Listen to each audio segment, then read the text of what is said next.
குழந்தைக்கு தாய்ப்பாலை மறுக்கிறது எவ்வளவு பெரிய வன்முறையோ அவ்வளவு பெரிய வன்முறை தான் தமிழ்நாட்டில் கல் இறக்கி விற்க பருகுவதற்கு விதிக்கப்பட்டுள்ள தடை.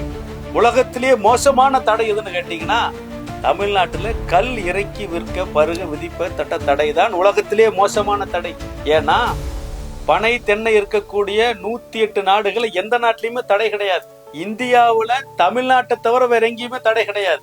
பீகார்ல முழு மதுவிலக்கு இருக்குது, அங்க கூட கல்லுக்கு தடை கிடையாது. பக்கத்து மாநிலமான கேரளாவுல கல்லை இறக்கி விற்கிறதுல அரசாங்கம் வருஷத்துக்கு 4000 கோடி வருமானம் பார்க்குது. விவசாயிகள் வாழ்க்கை சிறப்பாக இருக்குது, ஏன்னா வருமானம் அதிகமாக இருக்குது. ஆனா தமிழ்நாட்டுல கடந்த 38 வருஷமா 1/1/1987 இருந்து கல் இறக்கக்கூடாது விற்கக்கூடாதுன்னு சொல்லி தடை வச்சிருக்கிறாங்க. இது நியாயமான தடையா? இந்திய அரசியலமைப்பு சட்டம் உணவு தேடும் உரிமையை வழங்கி இருக்கிறது. கல் என்பது மது அல்ல, அது தமிழர்களுடைய மரபு உணவு பானம், ஊட்டச்சத்து மிக்க பானம். மெக்னீசியம் இருக்குது, பொட்டாசியம் இருக்குது, புரதச்சத்து இருக்குது, இரும்பு இருக்கிறது, விட்டமின் ஏ இருக்குது, பி இருக்குது, சி இருக்குது, B6, B12. இது போக உடம்புக்கு நன்மை செய்யக்கூடிய நுண்ணுயிர்கள், புரோபயோட்டிக்ஸ் இருக்குது.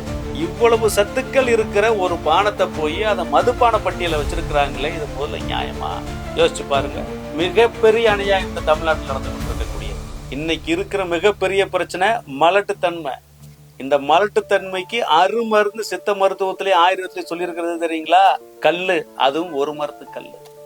அந்த காலத்துல நம்ம பெருசுகள்லாம் பழைய சோத்தை தண்ணியும் புழு தண்ணியும் பனங்கல்லு தென்னங்கல்லு குடிச்சுதான் தெம்பா இருந்தாங்க. அன்னைக்கு என்ன சத்து மாத்திரை இருந்ததா? இல்ல இங்க சொல்லக்கூடிய புரோட்டீன் பவுடரு, நட்ஸ் இதெல்லாமா இருந்துச்சு?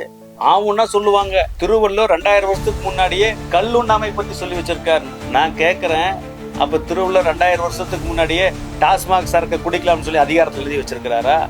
எவ்வளவு பெரிய மோசமான வாதம் பாருங்க. ஏன் தமிழ்நாட்டுல தடை இருக்கு, உலகம் போற தடை இல்லை அப்படின்னா? தமிழ்நாட்டை தவிர மற்ற மாநிலங்கள்ல அரசியல்வாதியில அரசியல் மட்டும் பண்றான். தமிழ்நாட்டில் இருக்கிற அரசியல்வாதி என்ன பண்றான்? எல்லா கட்சிக்காரனும் பீரால பிராந்தியால விஸ்கியால நடத்திட்டு இருக்கிறான். அப்ப அரசியல்வாதிகளோட தொழிலா போனதாலதான் இதுக்கு அனுமதி கொடுக்க மாட்டேங்கிறா. இந்த சதியை முறியடிப்பதற்காகத்தான் நம்ம தமிழக விவசாயிகள் பாதுகாப்பு சங்கத்தின் சார்பில் வருகிற திங்கட்கிழமை, அதாவது பிப்ரவரி 24ஆம் தேதி அன்னைக்கு திருப்பூர் மாவட்டம் பல்லடத்துல கொங்கு வேளாளர் திருமண மண்டபத்துல கல் விடுதலை மாநாடு நடைபெற உள்ளது. ஐயா நல்லுசாமி அவர்களுடைய வழிகாட்டுதல் நடைபெறும் இந்த மாநாட்டில ஒட்டுமொத்த விவசாய சங்க தலைவர்களும் கலந்து கொள்ள இருக்கிறார்கள்.